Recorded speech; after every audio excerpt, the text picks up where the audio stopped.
Salut à tous, c'est un Dédé, on se retrouve non pas pour une vidéo classique cette fois-ci, mais vraiment plus pour vous parler. J'ai vraiment des messages à vous faire passer, et en fait j'ai vraiment envie de vous parler de plusieurs choses. Premièrement, j'ai beaucoup d'abonnés qui me demandent des conseils pour se lancer sur YouTube, qui me demandent des conseils pour se lancer même en dehors de YouTube, aussi sur les réseaux. Et ça, je sais que c'est loin d'être évident pour beaucoup de monde. Beaucoup de gens pensent que YouTube c'est super facile, tu prends ton micro, tu lances un jeu vidéo quelconque, tu parles devant, terminé, tu fais une demi-heure de montage, tu balances ta vidéo, tu feras des millions de vues. Non, ça ne passe pas comme ça. Et beaucoup d'abonnés aussi, beaucoup de jeunes qui veulent se lancer sur YouTube me disent également que c'est pas atteignable, que YouTube c'est difficile, que YouTube c'est l'enfer. Non, non. Il faut, j'aimerais bien vraiment prendre un peu de temps avec vous pour essayer de recadrer un peu les choses. YouTube n'est pas inaccessible. YouTube n'est pas non plus facile, en 2 clics c'est bon, t'as fait ta vidéo, c'est parti, c'est pas ça. YouTube ça se résume pas en un seul mot. Donc je vais vous raconter un petit peu moi ce qui se passe, comment je gère ma vie avec YouTube, comment j'essaie de raccorder les deux pour essayer d'être sur tous les fronts, comment ça se passe d'un point de vue budget, etc. Je vais parler un peu de tout. Donc on va commencer déjà par le commencement. Je me suis lancé sur YouTube, beaucoup de gens le savent. Je me suis lancé sur YouTube maintenant il y a plus d'un an. Et je voulais simplement mettre en valeur des développeurs indépendants qui n'avaient pas forcément le budget de faire un gros coup de com. Voilà, simplement. J'ai parlé avec des développeurs qui m'ont expliqué que le budget pour eux, le peu d'argent qu'ils avaient pu mettre de côté était parti pour le jeu. Et donc à la fin, claquer 1000 balles, 3000 balles, même des fois beaucoup plus pour du marketing, c'était complètement inatteignable. Donc en discutant avec des développeurs indépendants, j'ai compris à quel point la place déjà des youtubeurs qui faisaient des jeux indépendants pouvait être important. Et je trouve, ça je voulais vraiment parler, parce que je trouve qu'il est hyper important de savoir dans quoi on se lance. Vous vous lancez sur YouTube, ou vous lancez dans un projet dans la vie de tous les jours, vous devez savoir où vous allez. Moi je savais ce que je voulais faire, je savais pas où j'allais, j'avais pas une vision sur un an. Mais déjà, j'avais une idée de ce que je voulais proposer sur ma chaîne. Ensuite, il y a quand même beaucoup de remises en question. Je vais pas parler de mon aventure où j'ai été aidé par un autre youtubeur, le Gazouilleur, où j'ai eu du matériel, etc. Je vais pas parler de ça, j'en ai déjà parlé dans les FAQ, on va pas revenir dessus. Donc je trouve qu'il est très important de savoir. J'ai des abonnés qui viennent me poser des questions. Ouais, je vais me lancer sur YouTube. D'accord, tu veux faire quoi? Ah bah je sais pas, juste me faire des vidéos sur YouTube. Ouais, c'est bien, t'as une base, t'as une envie, c'est bien. Maintenant, creuse-la, réfléchis à ce que toi tu veux faire. Et je pense que dans la vie de tous les jours, c'est exactement pareil. Il faut avoir une idée, très bien, t'as une idée globale, il faut la creuser un peu. Donc je voulais vous en parler parce que pour moi, c'est quand même très important. Et beaucoup de jeunes, je parle vraiment là, on m'adresse vraiment beaucoup plus aussi aux jeunes. Ne faites pas non plus n'importe quoi, vous êtes sur internet. Alors je veux pas être le papa moralisateur, je suis pas papa, hein, j'ai juste un chat. Et c'est déjà très bien, et c'est déjà l'amour de ma vie. Mais plus sérieusement, je suis pas moralisateur, mais j'ai vu des gamins de 12 ans faire des lives sur YouTube, faire des lives sur Twitch. J'ai vu des jeunes faire des lives et des gamins de 10, 11 ans, 12 ans. Pour moi, pour ma part en tout cas, à 12 ans, j'étais incapable de vraiment gérer une communauté, incapable de mettre en ligne sur internet parce qu'il peut se passer tellement de trucs. Il peut se passer beaucoup de choses, on peut tomber sur des gens malveillants, il peut se passer beaucoup de choses. Donc déjà, je vous demanderais d'être prudent. Vous avez 12 ans, 13 ans, 14 ans, vous vous sentez capable, vous avez envie, très bien. Faites-vous la main autrement, il y a d'autres moyens de se faire la main, plutôt que de se foutre sur internet direct. Parce que mine de rien, quand vous vous mettez sur internet, il faut être capable de se dire que vous mettez votre physique et aussi une partie de votre vie en ligne. Là, vous voyez, moi je prends mon cas, je suis dans mon salon. Vous voyez mon canapé, mon petit plaid, mon ventilateur, le bout de mon micro, la perche, mon arbre à chat, une partie de mon dressing. Bref, vous voyez déjà une grosse partie de ma vie. Parce que je vis dans un appartement, j'ai pas de pièce exprès pour tourner. Donc vous voyez déjà une partie de ma vie. Et ça, faut être capable de se dire que faut partager ça avec des gens. Et c'est pas toujours facile, première chose. Ensuite, je voulais vraiment casser aussi les codes du côté YouTube. Est-ce que c'est atteignable? YouTube, est-ce que c'est inatteignable? Il n'y a pas d'atteignable ou inatteignable. Il faut vraiment se mettre en condition que ça dépend de vous, de la motivation que vous voulez mettre, du temps que vous voulez mettre et de ce que vous voulez faire sur internet. Bien sûr que des fois, j'ai eu des projets qui me sont venus en tête où je me suis dit tiens on pourrait faire ça, faire une animation comme ça, faire un truc comme ça, ensuite derrière il y a un plan, puis il y a une autre caméra. Ouais, j'ai pas le matos, j'ai pas le courage, j'ai pas les compétences. Donc faut être capable de faire avec ce qu'on est capable nous-mêmes de faire. Faut arrêter de partir à droite à gauche sur des idées de malade si derrière on est incapable de les assumer. Ça c'est mon problème. J'ai plein d'idées, j'ai envie de faire des trucs de ouf et finalement je me rends compte que j'ai pas les compétences, pas forcément de matos, ni les gens pour, ni l'argent pour les réaliser. Donc faut vraiment être capable de se dire que voilà, faites les projets que vous pouvez réaliser et vous verrez que plus vous réaliserez des projets à court terme, moyen terme, plus vous réaliserez des projets et plus les projets qui vous semblaient inatteignables il y a quelques semaines, quelques mois, quelques années parfois même, vous semblez finalement totalement atteignables. Mais il faut d'abord se faire la main. Donc ça c'est important. Ensuite, non, je vais casser le truc tout de suite. YouTube, c'est pas l'enfer. YouTube, c'est pas l'enfer. Oui, il y a des gens qui vont me dire, moi ça fait 3 ans, 4 ans, 10 ans que je fais des vidéos sur YouTube et j'ai moins d'abonnés que toi, etc. Très bien. Bah dans ce cas, moi aussi je peux dire la même. J'ai 4000 abonnés au bout de 4100 précisément, là à l'heure où je tourne. 4100 abonnés au bout d'un an, c'est très bien. D'autres ont fait une vidéo et ont percé en 20 minutes. Et finalement, ils ont gagné 4000 abonnets en quelques jours. Alors que moi, il m'a fallu un an. Voilà, il faut pas, je pense qu'il n'y a pas de raison de se comparer aux autres. Faites votre aventure YouTube, et ne vous comparez surtout pas aux autres, parce que vous faites pas la même chose, vous n'avez pas la même personnalité, vous êtes quelqu'un d'unique, donc faites ce que vous avez à faire, faites ce qui vous plaît. Je m'adresse même aux gens qui pas forcément veulent se lancer sur YouTube, mais aussi aux gens dans la vie de tous les jours. Arrêtons un petit peu de se comparer, faisons quelque chose qui nous ressemble, quelque chose à nous, quelque chose qu'on aime faire, quelque chose qui nous appartient. Et partageons-le, mais ça nous appartient. Moi, ce que je vous partage aujourd'hui, ça m'appartient. Là, si demain j'arrête toute vidéo YouTube, voilà, j'ai partagé un an de ma vie, entre guillemets, avec vous. Si demain j'arrête, bah vous avez plus de nouvelles de moi, c'est terminé. Personne ne sait où j'habite, j'ai mon nom, mon prénom, très bien, mais à la limite, 2-3 personnes pourraient s'embêter à me retrouver, mais je réponds pas, terminé. Enfin, vous voyez le délire, ça m'appartient. Et ça, faut vraiment pas l'oublier. Il faut veiller aussi à vos adresses personnelles, il faut veiller aussi à votre sécurité personnelle. Donc tout ça, c'est important. Voilà, vous faites un truc qui vous appartient à vous. Maintenant, YouTube, c'est atteignable. C'est-à-dire que c'est à la portée de tout le monde, entre guillemets. Je dis bien à la portée de tout le monde, entre guillemets. Je les mets comme les vieux, là, je mets des petits guillemets, vous voyez. Parce que, d'un point de vue technique, je parle d'un point de vue technique, il vous faut un micro, un PC qui tourne, et terminé. Voilà. J'ai commencé, j'avais pas de caméra.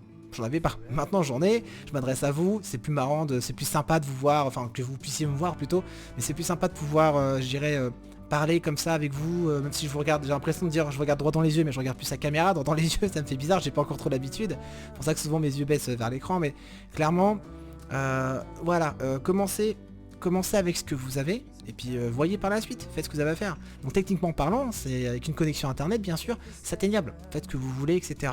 Maintenant, oui, plus vous avez d'argent, mieux ça va être aussi.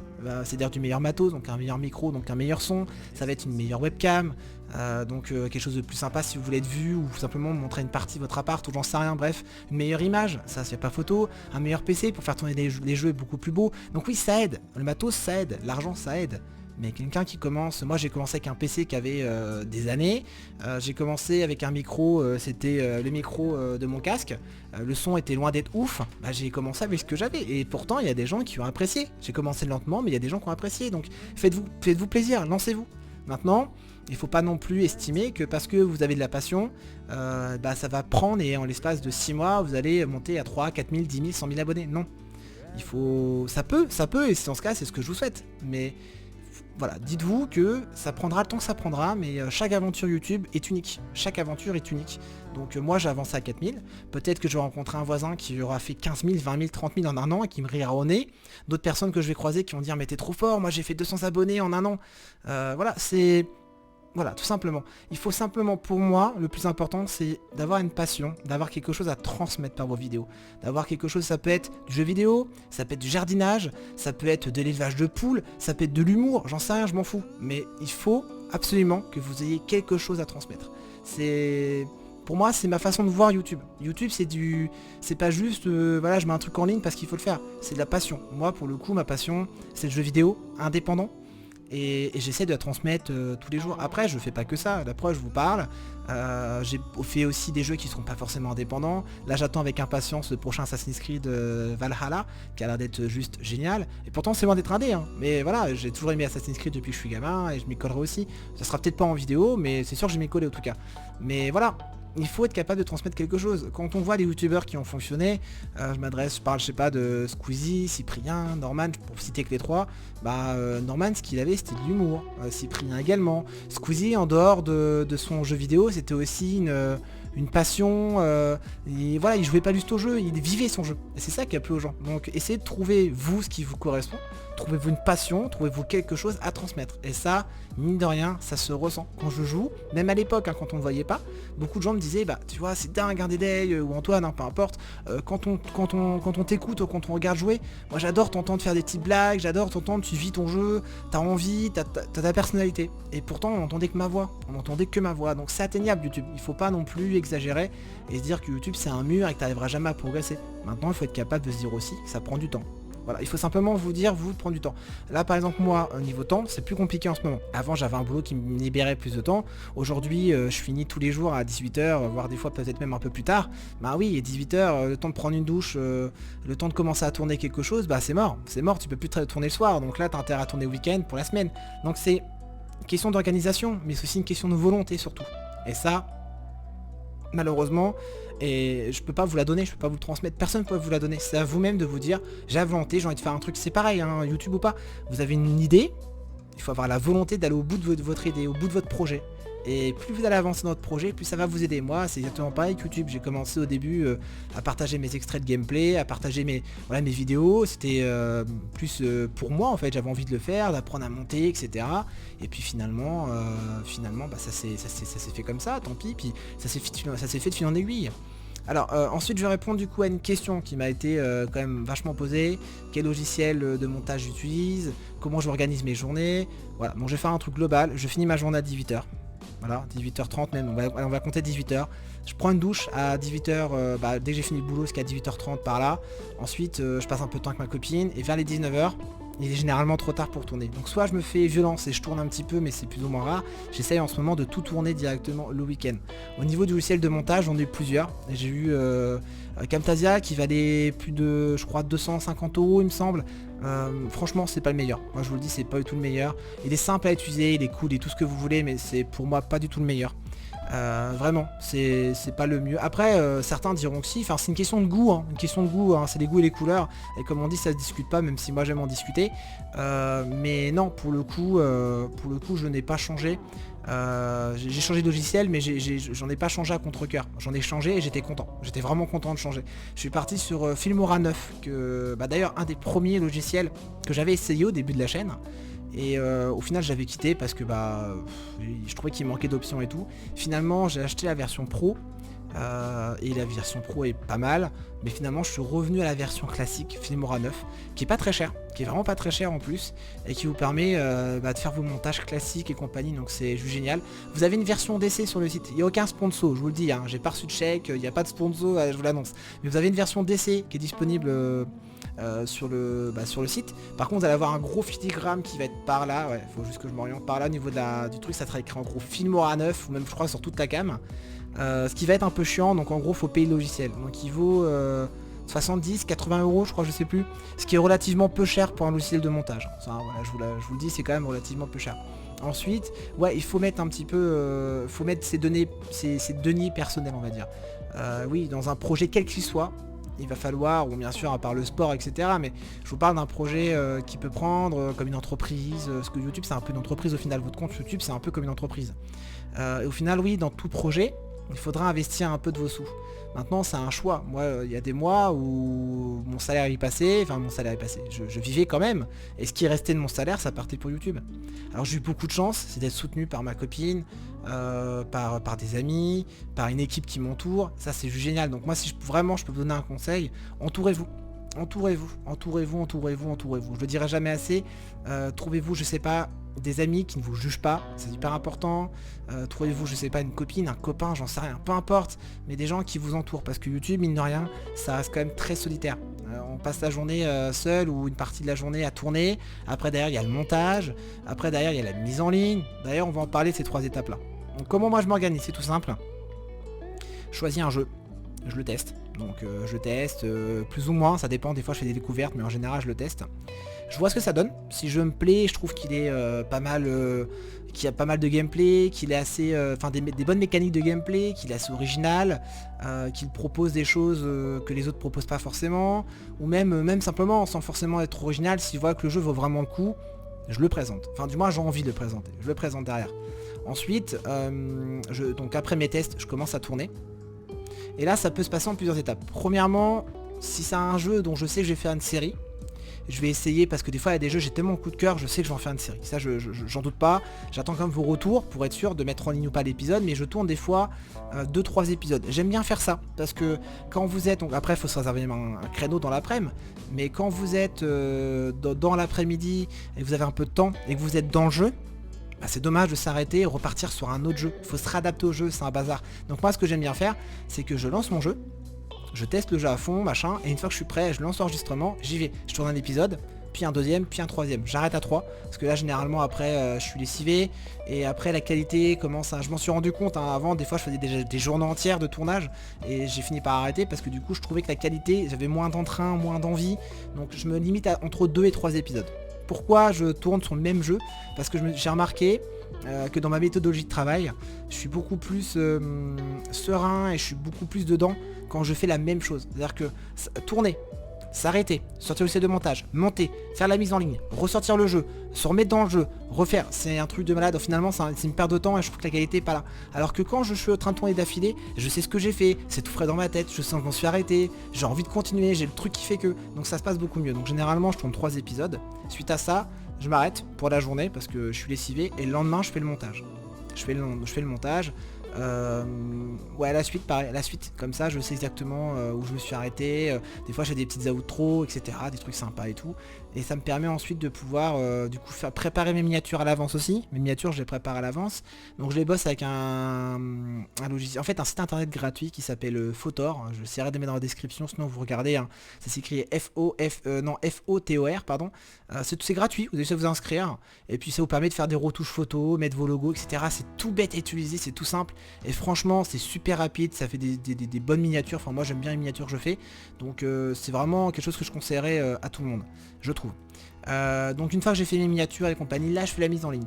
Alors que je fais pas la mise en ligne sans, d'abord je prépare mes miniatures, j'attends que tout soit prêt. Je fais ma mise en ligne, je tape ma description, mes mots-clés, le nom du jeu, etc. Je prépare mes vidéos d'avance. Surtout, moi ce que j'aime bien faire, c'est que je les exporte toujours en avance. La veille pour le lendemain, ou le matin ou l'après-midi pour le soir, mais pas coup sur coup. Je vais pas me connecter à 17 h, balancer ma vidéo et à 18 h pile la balancer. J'aime bien, je préfère laisser à YouTube le temps de traiter. Ça m'est déjà arrivé de balancer ça en speed parce que je manquais de temps ou parce que j'étais tellement impatient d'avoir vos retours que j'ai balancé ma vidéo.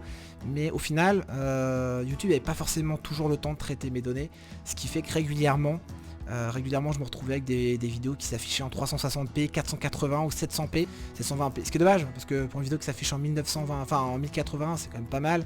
À un moment donné, j'enregistrais même en 2K, parce que j'ai un écran 2K qui me permet d'avoir cette qualité d'enregistrement. Mais bon, personne n'utilisait, donc j'ai arrêté, je me suis resté sans 1080p. Mais voilà, je trouve que moi c'est comme ça que je bosse. Après chacun bossera de manière différente. Certains me diront bah non, moi deux tournages d'affilée, je suis pas dedans, je suis fatigué, j'aime bien faire une pause et le montage m'aide. Mais voilà, c'est ma façon de tourner. Après à vous de voir comment vous organisez. Mais je trouve que pour YouTube il est important d'avoir aussi une cadence à un rythme. C'est-à-dire que si jamais voilà, vous commencez à créer une communauté, donc vous créez une communauté, c'est pas juste un mot, c'est pas juste un truc cool à faire. C'est cool, c'est très bien, c'est sympa, c'est cool à faire. Mais créer une communauté, c'est créer un lien avec des gens. Et à partir du moment où vous créez un lien avec des gens, ça crée de l'attente. C'est-à-dire que moi j'ai des abonnés par exemple qui attendent ma vidéo le soir. Ils l'attendent. Si j'en sors pas, pas que je me prends attaquer, hein, ils m'embêtent pas, mais je sais que je vais en décevoir certains. Et ça m'embête. Ça m'embête parce que je les ai habitués entre guillemets tous les jours. J'ai annoncé une vidéo tous les jours du lundi au dimanche, quasiment ou très peu d'exceptions, à 18 h une vidéo. Et ben je leur ai donné ce rythme là. Maintenant c'est un peu cruel de ma part de le reprendre. Ou alors, enfin de l'arrêter, ou alors de le faire sans aucune explication. Là je vais peut-être ralentir un peu, ce que je vous ai dit, le boulot que je fais en ce moment me prend beaucoup de temps, ce qui fait que j'ai moins de temps pour tourner, donc moins de disponibilité. Donc c'est plus compliqué d'avoir une semaine complète. Mais voilà, j'en parle. Mais donc c'est exactement pareil. Quand vous commencez à créer votre communauté, il faut être capable d'avoir pas de faire des promesses, mais d'avoir des engagements. Moi mon principal engagement c'était de mettre tous les jours un jeu indépendant en valeur. C'est ce que j'ai fait quasiment tous les jours. Des fois j'ai fait des jeux non pas indés, mais voilà, quasiment tous les jours. J'ai annoncé que je ferais une vidéo tous les jours à 18 h. C'est ce que j'ai fait jusqu'au bout. Il faut être capable, moi je trouve que la crédibilité chez un youtubeur, je trouve que la confiance que les abonnés nous accordent en tant que youtubeur, si je peux m'appeler comme ça, mais bref, la communauté, la confiance que la communauté vous accorde, c'est quelque chose, vous la brisez une fois, c'est mort. Faut la briser une fois, c'est mort. Moi je connais des youtubeurs, enfin je connais pas personnellement, mais j'ai entendu des youtubeurs faire des promesses et des trucs et des machins qui sont jamais tenus. Moi aujourd'hui ils me font une promesse, j'attends de voir. Voilà, je suis beaucoup plus sceptique. Par contre le youtubeur qui m'a jamais fait de promesse et qui a toujours été au bout de ses engagements, là je le crois. Je me prends même pas la tête, je suis ouais il va le faire. Je sais pas quand mais il va le faire. Vous voyez, c'est hyper important. Donc si vous commencez à créer une communauté ou du moins du moins voilà, si vous avez envie de créer quelque chose, allez jusqu'au bout. Pareil, le coup des pubs. Je sais que là, là on va rentrer dans un truc énorme qui s'appelle la visibilité. Je vais peut-être mettre un écran qui s'appelle la visibilité. Je sais pas encore, on verra dans le montage. Mais la visibilité, c'est un gros problème sur YouTube. Parce que YouTube a tendance à mettre en avant des vidéos qui marchent. Forcément, ça marche. Eux, le but pour YouTube, c'est de ramener du monde sur leur plateforme. C'est logique. Enfin, moi en tant qu'entreprise, je pense que je ferais exactement la même chose que YouTube. Il y a Cyprien qui marche. Moi, ça s'appelle Cyprien ou Pierre ou Paul ou Bernadette. Je m'en fous. Si Bernadette marche mieux que Paul, je prends Bernadette. Je m'en fous. Si demain Bernadette, elle a un coup de mou et Paul marche mieux, je prends Paul. Je suis une entreprise. YouTube, c'est une entreprise. Ils sont là pour faire de l'argent, générer du trafic, amener du monde sur leur plateforme. Ça, il faut vraiment en être conscient. YouTube, c'est pas le mal incarné. C'est une entreprise qui marche. Point. Terminé. Et ils agiront comme une entreprise pour marcher du mieux possible toute leur vie. Et c'est ce qu'il y a de plus logique. Donc ça, faut en avoir conscience. YouTube n'est pas une entité, c'est pas un homme, c'est pas quelqu'un de méchant, c'est pas quelqu'un de gentil. YouTube n'est ni méchant, ni gentil. C'est une entreprise qui aime l'argent, comme toutes les entreprises, et qui essaie d'en gagner le plus possible. Tout simplement.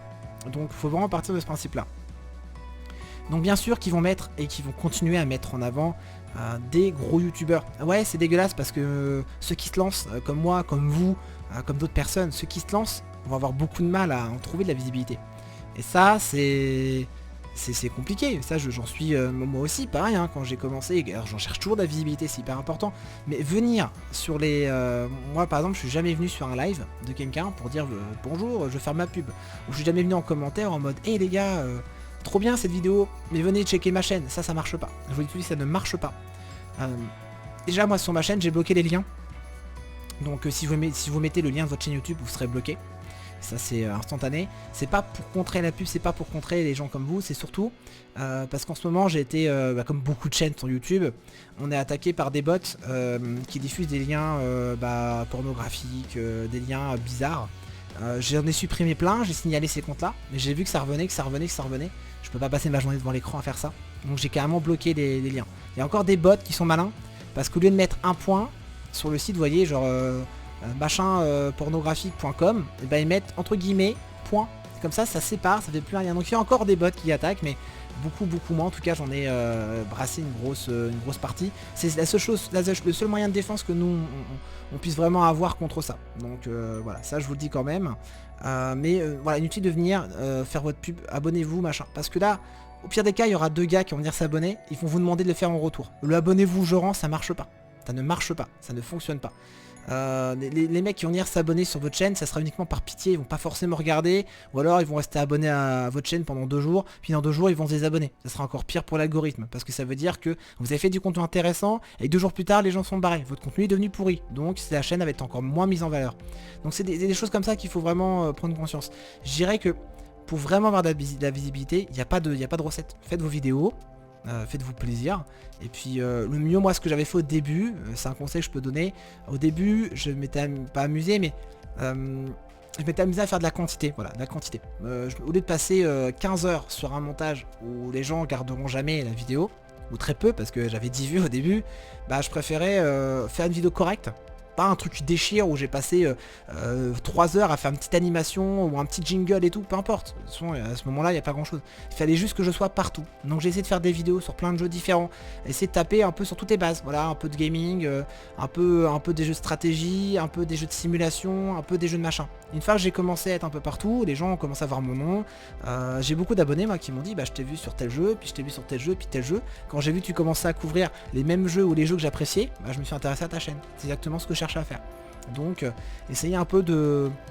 sans vous prendre la tête, ça sert à rien de passer 10 heures sur un montage. J'ai un abonné par exemple, je vous donne un cas, il fait du Minecraft. Bon, je suis pas fan de Minecraft, c'est vraiment pas ma cam, il n'y en aura jamais je pense sur la chaîne. Peut-être pas, je dis pas jamais, mais en tout cas il y a très peu de chances qu'il y en ait. Bon. Bah, cet abonné là par exemple, il s'est amusé à faire une ville entière, à faire un port, etc. Il a passé des heures à le faire. Il a fait une énorme timelapse de ce qu'il a fait. La vidéo était très sympa, moi j'aime pas Minecraft, mais même comme ça j'ai trouvé ça sympa. Bah ouais, bah il a passé 3 jours en jeu à faire, il a passé 10 heures à faire son montage, c'est un contenu de qualité, malheureusement il sera pas vu. Donc les contenus comme ça, qui sont de qualité mais qui ont beaucoup de mal à décoller, faites-le, pour vous, faites-vous kiffer, c'est ce que vous aimez faire, faites-le, mais gardez-les pour un peu plus tard peut-être. Moi c'est ce que les plus gros projets, j'ai attendu d'avoir la communauté pour les faire. Les projets qui m'ont pris plus de temps, on a fait des tournois sur notre Discord, on a fait beaucoup de choses, ces projets là, j'ai attendu d'avoir vraiment une communauté qui pouvait suivre pour la faire. Parce que quand tu t'investis, quand vous investissez d'un point de vue temps, d'un point de vue argent, d'un point de vue compétence, d'un point de vue personnel aussi, parce que des projets ça prend un peu la tête, on a envie de faire les choses bien, etc. Et qu'au final, vous réussissez votre projet, vous êtes fiers de vous, mettez ça en ligne, et qu'il y a 10 personnes qui vous regardent, là c'est un coup à avoir le moral à zéro, parce que votre moral il est pas. Enfin, votre travail est pas récompensé, donc. Voilà, il faut être capable faut juste comprendre YouTube. Au lieu de foncer à tête baissée dedans comme moi j'ai fait par exemple à mes débuts, essayez un peu de comprendre et de vous imaginer comment ça peut fonctionner. Posez des questions autour de vous, discutez-en avec des gens, rejoignez des Discord, parlez. Voilà, mais ne faites pas de pub, ça sert à rien. La pub c'est pas forcément positif en fait. Ça peut être très positif comme très négatif. Donc déjà avant de parler de pub ou abonnez-vous, avant de demander des abonnés, moi j'ai eu beaucoup de mal à en demander, j'ai commencé peut-être un peu tard même, mais bon bref, avant de demander des abonnés, créez-vous déjà un univers qui vous est propre. Quelque chose qui vous ressemble, quelque chose dont vous êtes fier. À partir du moment où vous commencerez à être fier de ce que vous faites, vous aurez votre univers, les abonnés vont venir entre guillemets tout seuls. Des gens vont tomber sur votre chaîne, des gens vont dire oh bah tiens, j'adore cet univers là, moi par exemple mon univers c'est un peu le médiéval, les jeux de simulation, les jeux de gestion. Bon, j'essaie d'être un peu rigolo, j'essaie d'être sympa sans trop casser le jeu non plus, j'essaie d'être toujours dans un... C'est ma façon d'être. Bon, et bien il y a des gens qui apprécient pas du tout. Ils m'ont clairement dit non j'aime bien le jeu m'intéressait mais ta façon de présenter j'aime pas. D'autres à l'inverse m'ont dit voilà qu'ils appréciaient ma façon de présenter quoi. Si je pouvais conclure cette vidéo par 4 points, ce serait j'irais 4 points primordiaux. Le premier c'est de trouver son style. Trouvez-vous votre style. Comment est-ce que vous allez apparaître devant la cam si vous en mettez une? Est-ce que vous en mettez une? Est-ce que vous n'en mettez pas? Est-ce que vous allez plutôt faire des présentations? Est-ce que vous allez d'abord tester le jeu, le saigner le jeu à fond, et ensuite une fois que vous maîtrisez bien le jeu, est-ce que vous allez le présenter? Ou est-ce que vous allez partir en impro, en découverte? Si c'est du jeu. Est-ce que vous êtes plus du genre à faire, je sais pas moi par exemple, à préparer votre vidéo, faire un travail d'écriture avant la vidéo? Pourquoi pas? Bref, trouvez votre style de présentation, vous êtes unique. Votre style de présentation l'est également, donc trouvez-vous votre style qui vous appartient. Il est inutile de chercher à copier telle ou telle personne. Vous avez votre style de jeu, votre style peut-être de vidéo, votre façon de travailler. C'est à vous, ça vous appartient. En deuxième conseil, je vous conseille de créer votre propre univers. Le choix des jeux, si c'est des jeux, une chaîne de gaming, quel jeu vous allez jouer, quel genre de jeu vous allez jouer. Si c'est des vidéos d'humour, peut-être un humour un peu plus noir, un humour un peu tranchant, ou au contraire un humour un peu plus passe-partout. Bref, à vous de trouver votre univers. C'est vous qui allez bâtir aussi une communauté qui va vous ressembler, donc à vous de savoir ce que vous voulez proposer. Est-ce que vous allez proposer du voyage? Je veux vraiment différencier le style et l'univers. Pour moi le style c'est vraiment la façon de faire et l'univers c'est le monde qui vous entoure. Et ça c'est vraiment deux choses qui doivent vraiment être gérées raccord en même temps, mais qui peuvent être différents à la fois. Mais bref, ça vous appartient, c'est quelque chose d'important, d'unique, donc ça serait déjà deux gros conseils qu'il faudrait appliquer le plus rapidement possible. Mon troisième conseil, c'est de ne pas oublier votre passion. Soyez passionné. Vous êtes passionné par quelque chose, de la chasse, de la pêche, le jardinage, j'en sais rien, le jeu vidéo par exemple, bah soyez passionné et transmettez cette passion. Si les abonnés, mais avant d'être abonnés, c'est des gens comme vous, comme moi, si des gens tombent sur votre vidéo et vous voient passionné, ça fait toujours plaisir à voir. Moi je vois je suis pas quelqu'un qui aime les voitures par exemple, ça ne m'intéresse pas, c'est vraiment pas mon truc, j'ai même pas le permis, j'ai un problème avec les voitures, je sais pas pourquoi. Mais bref, je suis pas du tout voiture, mais quand je vois des gens passionnés qui en parlent, je me dis ouais bon bah c'est pas mon truc, mais on sent qu'il y a une passion quand même et je suis touché par ça. Donc je pense que beaucoup de monde doivent l'être. Quand j'ai commencé ma chaîne et que la qualité était pas pareille qu'aujourd'hui, elle était moins au rendez-vous qu'aujourd'hui, j'ai eu des gens qui sont abonnés juste parce que j'étais passionné et ça leur faisait plaisir à entendre. Donc concentrez-vous sur votre passion, concentrez-vous sur ce que vous aimez et transmettez ça en vidéo. Si vous avez envie, si vous aimez ce que vous faites, ça se ressent au niveau du sourire, puisqu'un sourire, cam ou pas cam, ça s'entend. Un sourire s'entend et se voit.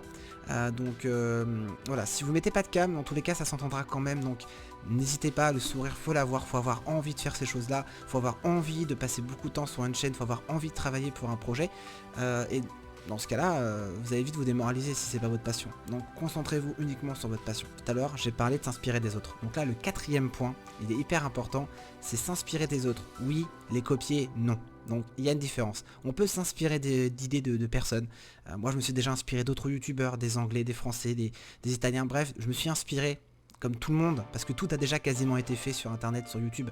Donc on peut s'inspirer des bonnes idées dans une limite de l'acceptable. C'est pour faire un plagiat, vous allez vous faire rétamer, c'est pas la peine non plus, et même vous prendrez aucun plaisir. Donc inspirez-vous d'autres personnes. Oui, pas de problème, les copier, non. Il faut vraiment vous dire que vous êtes unique. Votre chaîne doit l'être également, et ça faut pas oublier, vous êtes unique et votre chaîne le sera aussi. Si vous comportez de façon naturelle, et si vous êtes comme vous êtes dans la vie de tous les jours, sans jouer un rôle, et bien votre chaîne montera toute seule, c'est ce qu'il faut se dire. Si vous êtes naturel et que votre personnalité plaît, il n'y a pas de raison, donc soyez unique. Donc oui, s'inspirer des autres c'est important, il n'y a pas de problème, se comparer non, la comparaison va vous tuer. Bien sûr que si je compare ma chaîne avec celle de Squeezie, je vais me faire défoncer. Je peux très bien me comparer à une chaîne plus petite, dans ce cas là ça flattera peut-être mon ego. Mais non, se comparer aux autres c'est nul, ça n'a pas d'impact, ça n'a pas d'intérêt. Le seul intérêt que ça puisse avoir, c'est si demain vous voulez peut-être pourquoi pas faire une collaboration. Moi d'ailleurs j'en ai jamais faite, mais c'est quelque chose qui m'intéresserait pas mal de pouvoir collaborer avec un autre youtubeur, travailler avec quelqu'un d'autre, ça pourrait être vraiment sympa. Mais voilà, je compare ma chaîne juste pour voir si on est dans le même délire, voir si on a les mêmes créneaux, voir si on a à peu près le même univers, voir si notre univers pourrait coller ensemble, voir si on peut créer quelque chose ensemble. C'est uniquement pour ça. Mais la comparaison, c'est non. Oubliez la comparaison, ça sert à rien. Vous trouverez toujours quelqu'un qui a fait mieux que vous et toujours quelqu'un qui a fait pire que vous. Je vois pas l'intérêt. Vous avez déjà la réponse d'avance. Ensuite, je donnerai mon 5e et avant-dernier conseil. Entourez-vous bien, entourez-vous d'amis, entourez-vous de copines, de copains, de parents, de tontons, de tata. Bref, entourez-vous comme il faut. Ça sert à rien d'avoir 3 millions de personnes, mais il vaut mieux avoir 3 personnes qui sont là pour vous que 10 000 personnes qui sont juste là pour être là, pour exister tout simplement. Entourez-vous bien, ça permet d'avoir un œil critique sans être méchant. Donc voilà, moi je prends mon cas, des fois je passais des après-midi entières à faire une animation, à faire un truc, et le soir j'avais une critique négative qui déglinguait tout le travail que j'avais fait. C'était pas sympa, c'était pas cool, mais derrière avec un peu de recul, vous comprenez que finalement oui, ces critiques là étaient justifiées, et donc ça m'a aidé à passer à autre chose. Donc c'est important d'avoir un œil critique. C'est des amis, vous leur demandez en tant qu'ami d'être honnête et pas juste de dire oh oui c'est très bien ce que tu fais, oui tu es parfait, n'hésite pas. Non, il faut vraiment avoir un œil critique. Ça permet aussi d'apporter des idées auxquelles vous n'auriez pas forcément pensé. Moi c'était mon cas, j'avais une idée de base, puis en discutant avec des amis, avec des gens qui étaient là pour, avec l'équipe qui m'accompagne, ça a permis d'étayer un petit peu l'idée et en sortir quelque chose de meilleur. Et en même temps ça vous apporte du soutien. Votre chaîne commence à moins fonctionner, votre projet commence un peu à couler, vous vous sentez submergé, fatigué, étonné, vous ne comprenez pas. Voilà, vous avez du soutien pour vous. Donc ça c'est mon avant-dernier conseil. Mon dernier conseil qui est le plus simple de tous, et ça c'est l'erreur que j'ai faite moi au début. Au début je regardais beaucoup mes stats. Je vous le dis tout de suite, ne regardez pas vos statistiques. C'est une grosse erreur. Moi au début je faisais que ça, pour savoir qui regardait ma vidéo, vers quelle heure. J'étais en train de me triturer l'esprit. Non, c'est inutile. Au début c'est hyper décourageant. Les données comparatives, parce que le but des statistiques c'est de se comparer d'un mois à l'autre, voir si on était meilleur le mois d'avant, voir si on était moins bon, si on était moins bon pour quelles raisons. Le but c'est vraiment pas juste de regarder les statistiques pour les regarder, c'est vraiment de les analyser et de les comprendre et de les utiliser. Le truc étant, c'est qu'au début vous n'avez pas forcément de données comparatives, donc vous ne pouvez pas du tout vous faire une idée si ce que vous faites plaît ou pas. C'est pas possible. Si ça plaît, de toute façon, vous allez tout de suite vous en rendre compte. Si ça plaît pas, idem. Donc inutile de regarder constamment ces statistiques. Moi, c'est ce que je faisais au début de la chaîne, parce que ça bouge très vite. Hein. On a 10 vues, on a un pic énorme, on a l'impression qu'on a fait un truc de ouf. Non, on a fait 10 vues. Faut rester... faut garder la tête froide. Donc ne regardez pas constamment vos statistiques. C'est inutile, ça ne sert à rien. Voilà, pour le coup, je pense avoir terminé, moi, de mon côté. J'espère que ça vous aura un petit peu plus guidé pour ceux qui ont envie de se lancer. J'espère que certains, même qui ne veulent pas forcément se lancer, ont pu suivre et voir un peu ma façon d'être et de réagir et de comprendre un peu les problèmes et de conseiller. Je donne un conseil, le mot conseil est un grand mot. Le mot conseil est un grand mot parce que je me vois absolument pas assez important et assez... je me vois pas avoir assez de connaissances pour vraiment conseiller les gens. Je vous donne simplement mon ressenti et des petites astuces que j'aurais aimé qu'on me donne au début pour me lancer. Voilà, j'espère en tout cas que ça vous aura plu, j'espère que ça s'adressera quand même à tout le monde, même si certains ne veulent, j'imagine, forcément pas se lancer sur YouTube, mais ça peut être utile et je sais que beaucoup de jeunes, beaucoup d'abonnés m'ont posé cette question, beaucoup d'abonnés voulaient avoir ces réponses. Je vous donne simplement les conseils que j'aurais aimé que moi on me donne à mon arrivée sur YouTube, comment voir les choses, comment travailler les choses, bref, voilà, je vous donne des conseils que j'aurais voulu qu'on me donne. J'espère que ça vous aura plu, merci beaucoup d'avoir regardé la vidéo et je vous dis à plus tard, ciao ciao.